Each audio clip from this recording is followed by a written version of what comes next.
I felt bad that the other videos of cleaning her cage and the cage setup didn't have enough actual little Lovey in them, which I know she's the best part of this whole thing.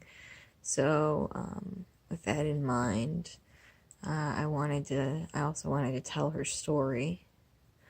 And it turns out that I couldn't do that just by writing it down on her page because there wasn't enough space, of course. So I decided to make a video of Little Lovey's story, or the international adventures of the world famous Kawaii Neko Little Lovey. I don't know if you can hear her purring, but she's purring pretty loud right now. So, hopefully you enjoy. This is a bit long-winded because I can't do things shortly. So here's her story with a little bit of random tidbits about Japan thrown in as well. My husband Josh and I had been living in the small town of Matsusaka in southern Japan for over a year, teaching at a small English as a second language preschool. It was hard in the small town because so few people spoke English. For example, we had to take a train to the closest English-speaking doctor, and ours was one of the only English-language schools in town. Every day, we rode our bikes about 15 minutes to and from work. It was miserably hot in the summer, and in rainy season, we had to cover ourselves from head to toe in plastic rain gear. One day, we were crossing the street that ran behind the strip mall where we often shopped after work, where we had seen a colony of feral cats that people sometimes fed. Across the little street that ran behind the stores, where cars often drove too fast, there was a field of rice paddies where I imagined the cats hunted regularly. On this particular day, I noticed a small tabby cat trying to pull herself over the curb and out of the small road. I knew something was wrong right away because her front paws were scrabbling at the curb, but her body sat on the ground. I shouted for Josh, who was ahead of me, to stop. I put my kickstand out and walked over to the little cat, watching for cars. The cat was yowling and hissing, but just kept scrabbling at the curb when I picked her up. She tried to scratch at me, but only with her front paws. My cursory first check showed no blood or immediately obvious injuries. By then, Josh had stopped and made his way over to me. He saw what was happening and confirmed that I had a grip on the cat before going back over to his bike to search for something to wrap the animal in for the ride home. I should mention that we had rescued injured animals from traffic on a number of other occasions, most notably a Yorkie who was in shock from the recent accident and did quite a bit of damage to Josh's hand when he gingerly picked it up to prevent further incident. Since it was warm out, we didn't have jackets that day, but luckily Josh had his rain gear in his bike basket. He carefully wrapped the little cat in his raincoat and very carefully rode home with her in his bike basket, yowling unhappily and swaddled in bright red plastic. We got the cat home and into our large Japanese-style bathtub. She wouldn't stop crying. We covered our arms and hands in layers of fabric to prevent further scratches, except for one hand left bare for inspection. I squeezed and prodded the way I had been shown at the animal shelters and veterinarians I'd volunteered at, and found neither injury nor a particularly tender spot. We wondered if the reason that she still couldn't move her back legs or tail was some sort of extended shock. We tried giving her water, and Josh even went out for canned food at the nearest kobini, or convenience store. She wouldn't eat or drink. She wouldn't stop crying. We called our coworker, fellow preschool teacher Jacob, who had recently moved into town with his wife Julia. They were fellow Americans, and we'd spent several evenings eating out together or playing our Wii and drinking gin and tonics. They spoke much better Japanese than Josh's basic vocabulary. Mine wasn't even worth mentioning. And Julia was actually about to become an academic translator. So we knew that if anyone could help us get this little kitty seen by the local vet, who we already knew didn't speak English, it was them. Luckily, they shared our love of animals, especially cats. When we first took the cat to the vet, they weren't able to immediately identify what was wrong either, other than that the cat had obviously been hit by a car. They told us that the cat was paralyzed from about her waist down, but they weren't sure yet if it was permanent or would be reversible. I should take time to mention at this point that in Japan most people don't have pets. I believe it has a lot to do with their dislike of germs and the preference for everything unclean or untidy to be discarded, covered up, or hidden away. They especially value having clean floors at all times. If you know about Japanese culture or architectural history, you may know that the floors of many rooms used to be covered with tatami mats, which were so precious that you don't walk on them or let the bottoms of your feet touch them at all. Or in some cases, some people are permitted to walk on them, but not all. In some nice restaurants that we went to, the floors in the large party suites would still be tatami, and the guests generally walked across a series of cushions or cloths, while the waitstaff shuffled on their knees in the traditional fashion. Anyway, they don't have pets as a rule. Now, there is a popularity for small dogs, especially the breeds that don't shed much. Shiba Inu is the official breed of Japan, and you'll see them as mascots in advertisements for everything from cell phone companies to department stores. Actually, the word Inu means dog, so they are called Shiba dogs. They shed very little, and I believe they're also hypoallergenic like a poodle. When you do see dogs sold, they're exorbitantly overpriced. I mean, a $1,000 dog would probably be a little above average. There are definitely breeds that cost well over that at the pet stores that we would frequently visit. Then there are the pet deposits at the apartments, which I believe start at around that same price of $1,000. And that's if you live in an apartment that allows pets at all, which most do not seem to. On the other hand, cats are very rarely seen in pet stores. I never knew anyone who had a cat while I was there. There was the feral colony that our little girl came from, but I was told it was very rare for anyone to feed stray cats. Usually they were ignored. There were no rescue groups or shelters for cats or dogs. Once we were told there is someone who works for the city who comes around to collect strays if people complain, but they just kill them. That's what we were told. So that being said, there weren't a lot of resources for helping the little girl. The doctors were kind but not sympathetic, and at least once Julia told us that the doctor asked why we were doing all of this, why we didn't just want them to put her to sleep. Well, seeing her little face and how she purred when she was swaddled in a towel or blanket and held close like a baby, there was no way.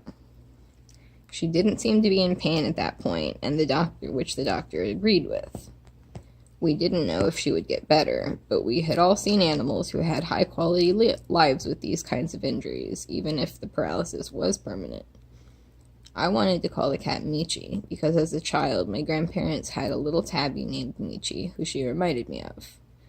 Then Jacob and Julia explained that Michi is actually a Japanese word as well, meaning something like alley or pathway, as we had found the cat in the street behind the shops, which could well be thought of as an alley. It seemed like a perfect fit.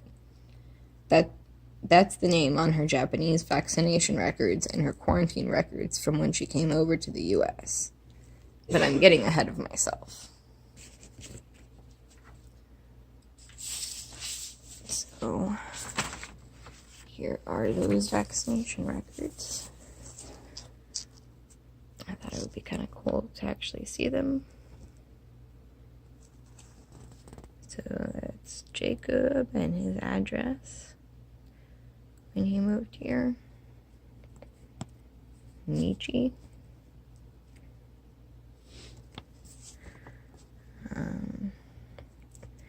For the purpose of use for pet. And then my name.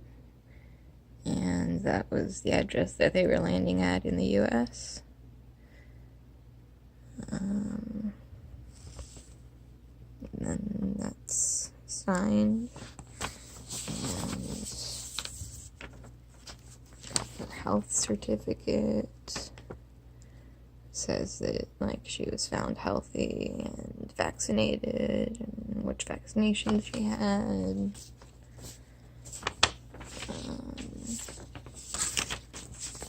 This is a vaccination certificate. I just thought it was cool because everything is in Japanese, and it has these bread stamps are actually like official signature.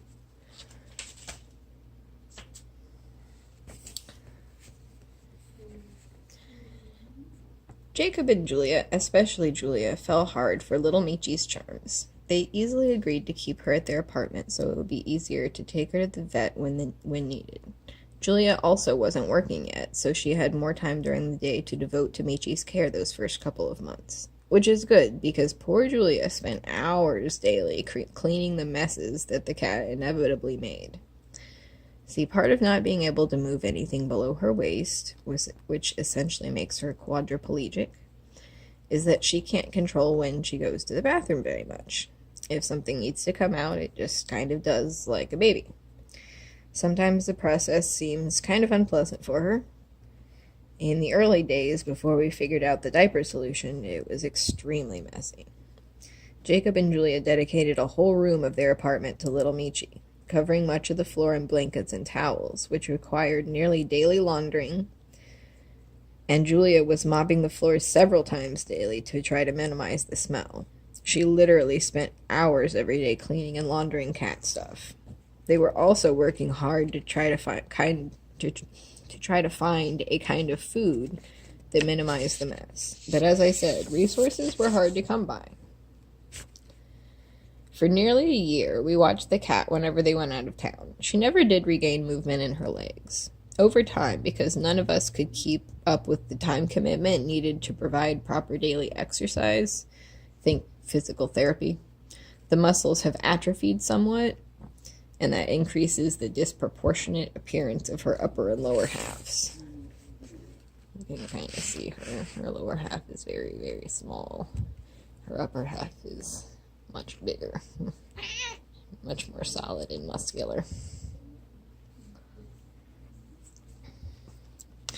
We estimate that the accident occurred when she was about 4 to 6 months old, so far from done growing. The vet finally gave an explanation of what must have happened. She was trying to run across the road and almost made it, but the car caught the tip of her tail. She has a spot at the end of her tail that bends at a right angle. It's right here.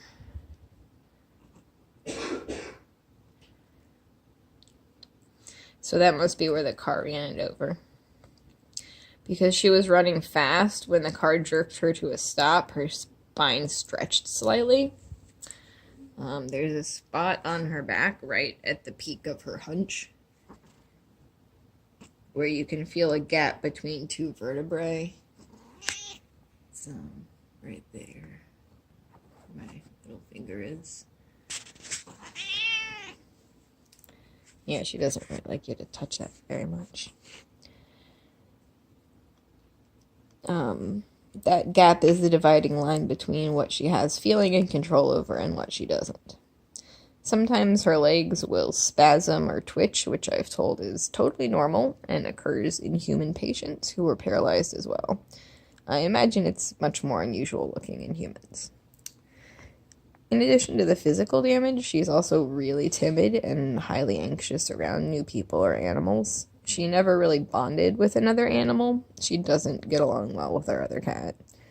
She just has trust issues, I guess. And Josh has also pointed out that because she's feral and it seemed to be a pretty small colony, she's probably also inbred and thus has a number of weird psychological and intellectual issues. She is very special. So the name Michi didn't really stick. I guess Jacob and Julia weren't as fond of it as me. Before we left Japan, they had taken to calling her something new, which I can no longer remember. It was a character from a book series Julia was fond of, and not one I've read, so I just remember that it was an unusual name, and I could never really be sure if I was pronouncing it right. In April 2014, almost a year after we found the little kitty, we returned to the United States. We kept in touch with Jacob and Julia, who remained in Japan, but have taught and worked in various areas by this time. We always kept touch on the baby, who we just started referring to as Cat, in a fairly exasperated way, but very loving. Over a year after returning to the U.S., we were in an intensive grad school program to become Montessori teachers. It was the summer of 2015 by now. Jacob texted me on Facebook and explained that they were moving to a new area again, and they were really struggling to find an apartment that would allow them with a cat. Julia was starting a new job, and they had a deadline to move, and they were extremely stressed because they didn't have any alternative placement for the cat. As I said, there are no rescue groups there, and people weren't very sympathetic to the amount of special care that goes into keeping someone like our cat. They asked if we might be able to keep her for a few months, maybe up to 6 or 8 months, until they could find somewhere that would allow her. After talking it over, we quickly agreed that we would be happy to have her.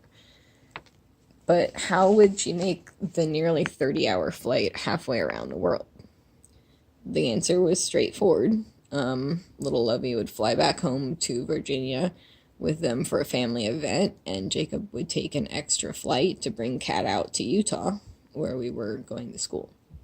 He ended up spending a couple days with us, getting Kat set up and trying to help her adjust, and educating us in all the new tips and tricks and routines they had picked up since we left.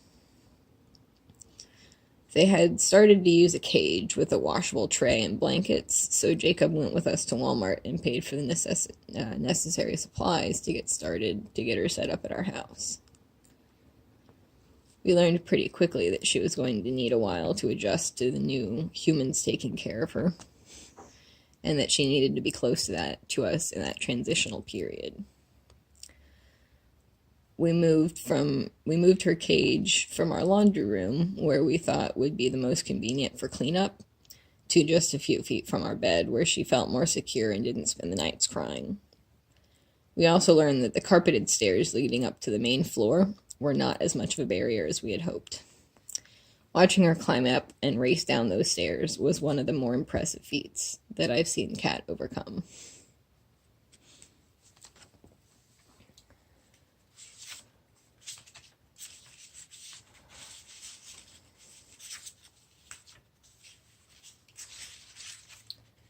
I don't have any pictures of her on the stairs, unfortunately. But here's a picture of her in the after bath. And a couple pictures of, I did mention in the other video that sometimes she gets out of the cage, she can climb out. This is the cage before we put all the extra carabiners on it, and she climbed out and gotten onto the top blanket, and I just came out to find her sitting on the blanket because she couldn't quite get over the edge of the cage. So she was just hanging out up there.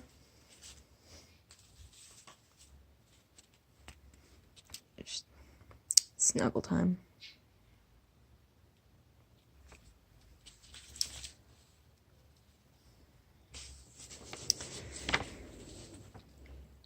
After our main classes were done, we moved to a smaller apartment in another town in Utah, and we spent a year there before returning home to Florida.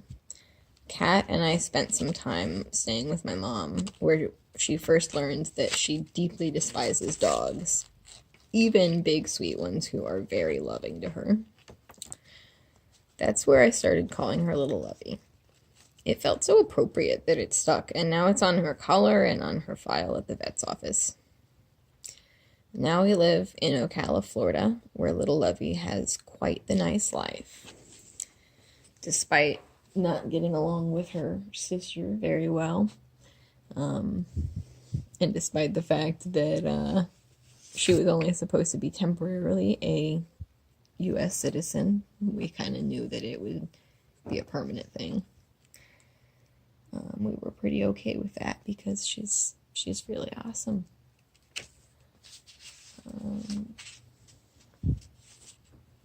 So This is a special feeder that her sister uses, Gypsy, and it simulates the fishing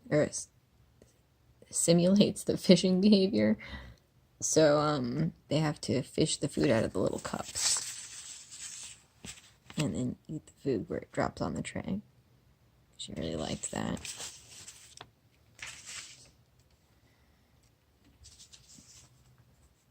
Other pictures of her nice life.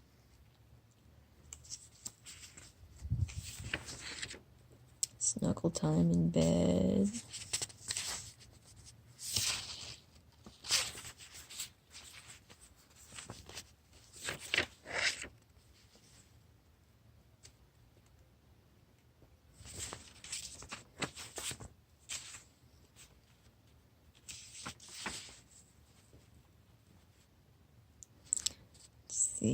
I guess if it fits, I sits principle. And this is my mom's laundry room. When we take her up there for the weekends, she likes to spend a lot of time in the laundry room. So sometimes she gets nice warm socks dropped on her, and she doesn't seem to mind too much. So she has quite the nice life. Daily cuddles and lounging time in bed with mommy and daddy. Vet recommended food to help minimize her chronic UTIs. And a water fountain.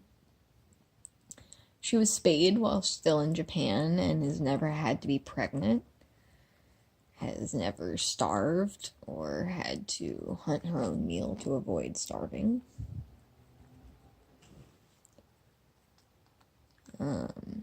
Since her accident, she's only been outside with close supervision. So she's never been in danger from natural predators or humans, obviously, after her accident. She's always had a dry, warm, reasonably clean bed. No one's going to catch her and kill her just for existing, as, we found out may have been the case in Japan. All in all, I would say that getting hit by a car gave her a much better life than she would have had otherwise. She went from inbred street cat to international superstar, Kawaii Neko little Lovey. And that is her story.